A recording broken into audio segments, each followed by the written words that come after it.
It's my pleasure to be able to introduce myself. My name is Suzanne Ingram. I'm a Wiradjuri woman, and I would like to pay my respects to the Gadigal mob on whose land we're very privileged to be able to speak here today. My ability to be able to speak language is a very recent thing, which will make a little bit more sense coming up a little bit later, because it will go to some of what I'm talking to you about today.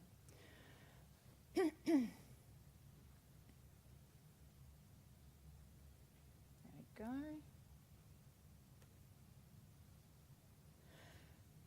Okay, so I want to speak to you pretty much about three pretty clear points.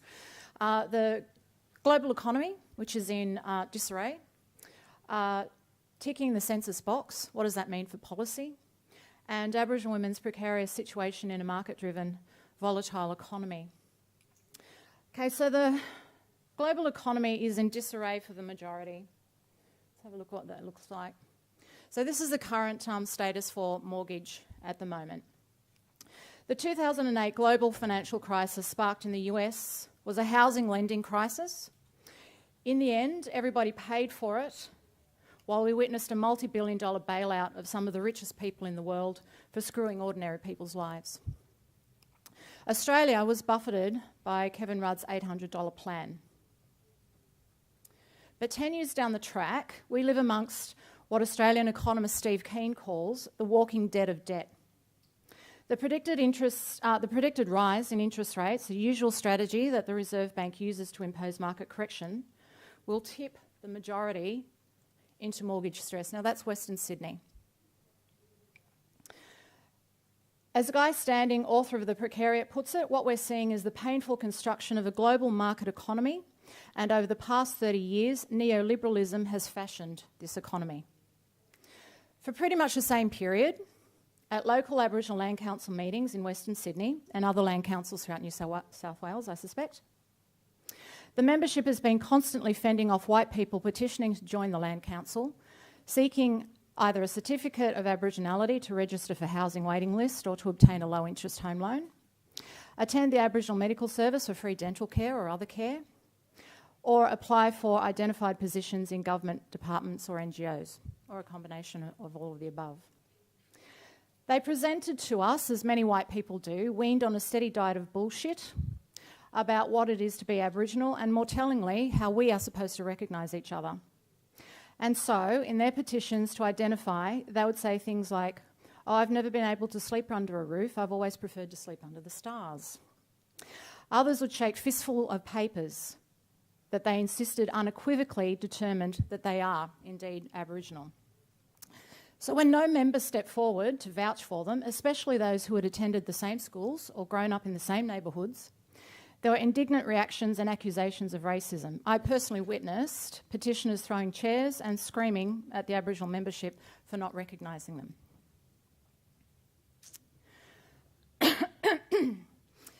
I was really pleased to be able to follow your talk, Professor, because you've given up pretty much everything that I need to refer to.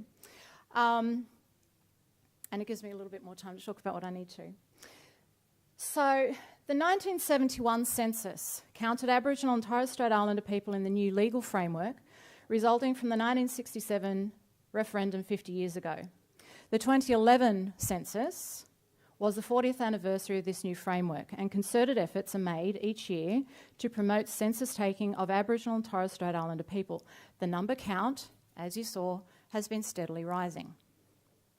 As Professor Pawson's slides show, from the 2011 to 2016 census, the Aboriginal and Torres Strait Islander population increased by 100,000. That's a jump of 18%. The figure accounts for, as you saw, 2.8% of the Australian population, an increase from 2.5%. This cannot be explained by birth rates alone. Notably, of course, the greatest increases were in urban and regional New South Wales, as Professor Pawson put it, well above the national average. In 2016, as we saw, 40,000 people ticked the box for the first time. 2 of my 4 grandchildren will have been included in that. However, 40,000 does not account for birth rates. The federal government in 1978 introduced the 3-part definition, An Aboriginal or Torres Strait Islander person is a person of Aboriginal or Torres Strait Islander descent who identifies as an Aboriginal or Torres Strait Islander and is accepted as such by the community in which he or she lives. The Australian census is a self-identifying method. The census is not what counts. It is the decision-making by authorities, including the courts, that is allowing self-identification, which privileges descent contra the government definition. The AHO's own data presented yesterday by Maria, because I saw that presentation at our board meeting as well, which was a different one today, but I'm sure most of you saw it yesterday. And also a bit of it today, of course, shows that the demand for Aboriginal housing in New South Wales is just under 40,000 and expected to increase to almost 100,000 within a decade and a half if current conditions prevail. So basically the entire national newly identified Aboriginal and Torres Strait Islander people is basically being fit into the resources that are being provided for Aboriginal people in this state. The demand, as we saw, is across all income bands, and 2 of the 4 LGAs leading this demand are in Blacktown and Campbelltown, which is Western Sydney. These definitions of the Aboriginal person are being driven by the state and are not under the control of Aboriginal people themselves. At our recent state meeting with the Aboriginal community housing providers, several providers raised this as an issue that they are facing and need to address strategies. In the face of neoliberalist constructions of persons and entrepreneurial individuals, how are Aboriginal people being treated as citizens of this nation? Because increasingly in systems, whether employment, health, education or housing, there is no room for the Aboriginal person. Only the Aboriginal abstract, and imagining that needs to fit into the existing system. So what does all this mean for housing and housing policy? This abstracted Aboriginal person is neither encultured or gendered. These are dangerous policy precepts that replicated in housing planning, for example, gender. The AHO data itself, around 78% of AHO head tenants in facts managed properties are female. These dangerous policy precepts create social stresses that affect women and children's health. And we all live in this same society. So I'm going to kick over now to bring that to a local level, which is some of the data that we've been able to collect under a project called the Goodiga Studies, which is based in Tharawal at Campbelltown, so Tharawal AMS. So the 2017 Close the Gap report, Australia failed at all measures except one, Year 12 attainment. One of the national Close the Gap measures is child mortality, and one of this measure's indicators is birth weight. Australia is expected to halve the gap in child mortality next year. The Goodiga study is a suite of studies set in the Tharawal community in Campbelltown in southwestern Sydney.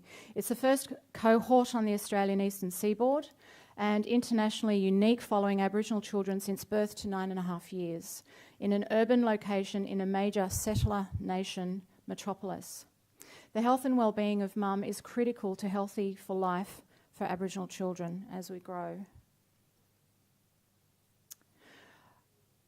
The following data that I'm about to show you has been analysed and it has been published, so it's not anything that the Tharawal community has not been aware of. Okay, so the birth outcome. Lower birth weight, as you can see there, attributes with gestational age, single parenthood, incomplete education, smoking and living in vulnerable CEFA. The take-home message for that is maternal vulnerability had a cumulative effect on birth weight. Would you believe I just figured out that I can see that here?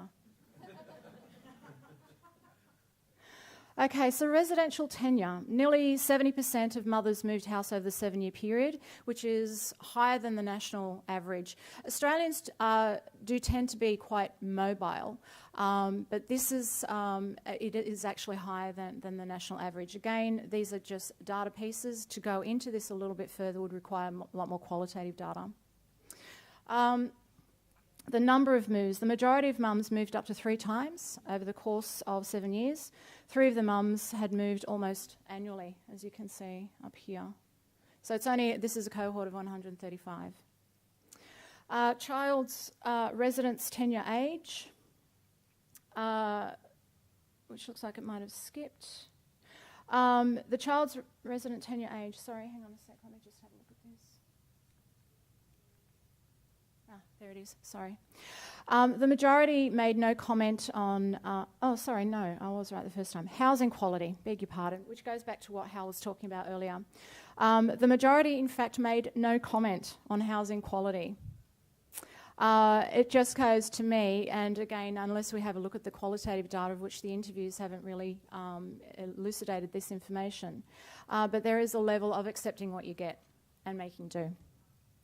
The primary complaint is, of course, maintenance and repairs, and also the lack of response. So, for example, in regards to maintenance issues, you can tell them, but whether they do anything is another thing.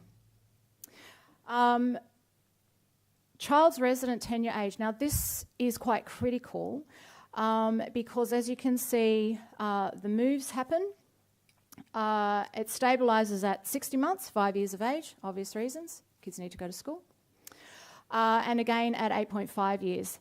The moves peaked at the age of 3 and again at 8 years, which again correlates with other empirical research data around issues such as domestic violence with Aboriginal, well, women generally, actually roughly about 30% encounter domestic violence issues in pregnancy. Again, I'm cautioning around all of those things because, as Hal pointed out earlier, these are different methodologies. This is purely just the brushstrokes on what this particular local data shows us. Early childhood development over time.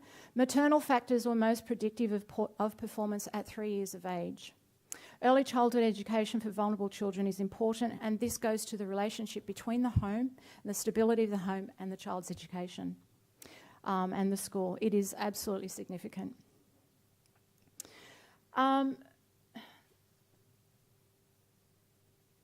So I guess getting to my summary of key points, but after having listened to Luke's story this morning, I wanted to conclude with kind of commenting on what he did and what he said. He got emotional. That's because housing is not just a house. It is who you are, it's where you grow up, it's who your mob is, if you're nearby, if it's family, it's friends.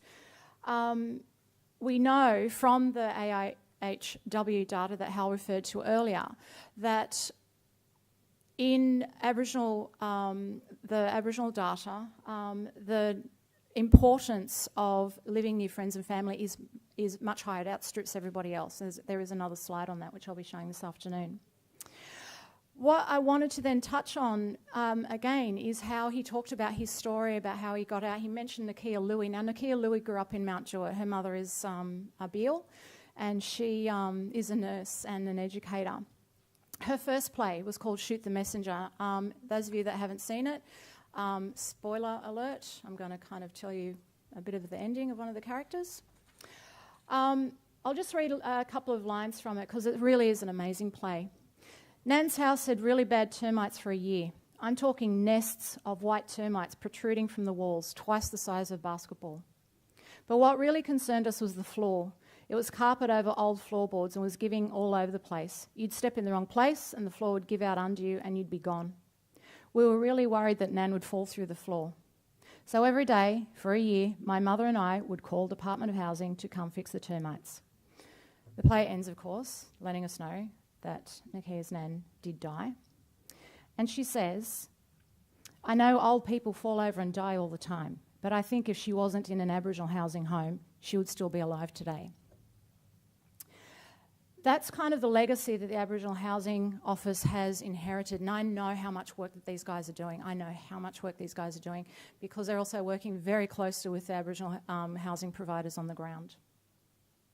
As I mentioned, the data on Aboriginal people's localised experiences of housing policies is patchy, and as Hal pointed out, the methodologies differ, sometimes wildly. What is important, though, is for what our role is, and for non-Aboriginal people working with us in this space, is that we do not reproduce the conditions that use housing as the civilising, domesticating methods of the ongoing colonial project. We do not want to be agents of that project. Thank you.